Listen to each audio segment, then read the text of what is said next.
What's happening, everyone? It's me, Kiki Solano, welcoming you to BYUSN. Right now, we've got a lot of football to talk about today, plus Mountain Rim Gymnastics Conference Awards, another Yoli Childs injury update, and we may know him as Kolby Lee, but the team knows him as a variety of different names. Let's go. It's a fun day because we've got so much football to talk about, so let's get into it. Pro Football Focus put out their 2020 Top 25 rankings, and BYU, just outside of it. In fact, BYU is one of 11 teams just outside of that top 25. We'll have to wait 224 days till the season kicks off to see what our Cougs can really do, but we do know what they did in the 2019 season. And yet another list by Pro Football Focus, Cam Mellor has put out 26 through 101 of his 101 best college football players. Amongst those players are Austin Lee and Brady Christensen. Safety Austin Lee comes in at number 86. The article reads, he was the primary coverage defender on just 14 targeted passes this year. Yet, he still made nearly as many plays on the ball, 6, as he allowed in receptions, 9. He roamed freely around the back end of the defense for BYU and was an absolute safety net when called upon.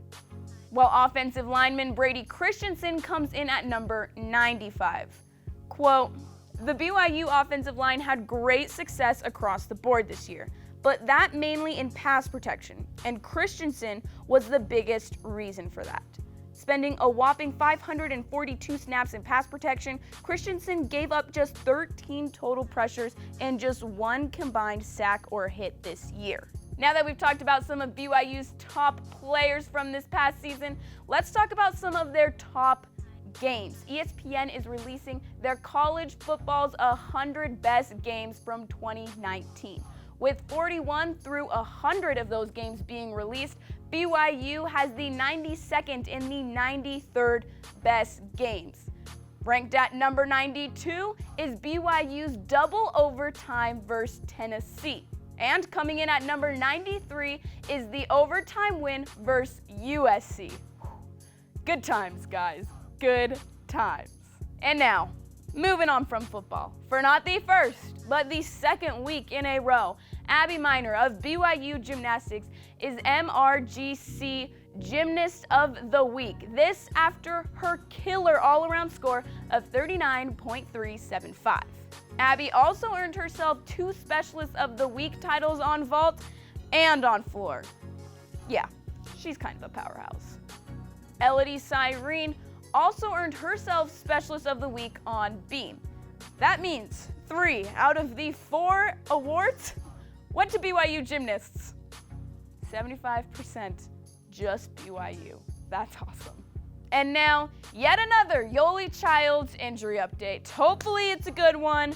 Fingers crossed. Coach Pope, what you got for us? He practiced for the first time today, was in some actually live contact drills today, and so we'll see how we go through the next few days. It's great to hear he is back practicing again. Obviously, we all hope to see him back in action in a game soon, especially since our Cougs take on Pacific on the road tomorrow night. The Cougars have a 3-game win streak against the Tigers, and BYU has won 5 of 6 total matchups over Pacific. But after last week's Gonzaga beating, this would be a much-needed dub. If Yoli Childs isn't healthy enough to play tomorrow, we can expect to see big man Kolby Lee step up. Is it okay if I call him Kolby Lee? I'm not sure. Yesterday on BYU Basketball with Mark Pope, they revealed he goes by a lot of other names as well. Big Kolb has kind of been my nickname. So that's the most frequently used. He's a big man, might be young, but we ain't kids. Connor's the one that calls me Big Idaho, because, you know, he's from Idaho. Idaho, Idaho. And then Quickie Monster, that's Jake's, that's his thing. That's just because, you know, my quick shot. He did the Monster Mash. The Monster Mash. I got called today by a reporter Big Potato or something. I just The laughed. Big Potato. I was like, The no Big one's ever called me Potato. that. Potatoes ain't the only thing that they grow. It is the big potato. And a bonus to all of this, we learned Connor Harding has a nickname of his own. And I call him Little Idaho sometimes. Idaho, Idaho. So watch out, Pacific. Little Idaho and Big Potato are coming for you. For real though, good luck to the guys as they take on Pacific, and good luck to our girls as they host San Francisco. Thanks for hanging out with me on BYUSN right now. You know where to follow us. Give us the follow. I will see you guys next time. I kind of want a potato now. Oh well. Bye, guys.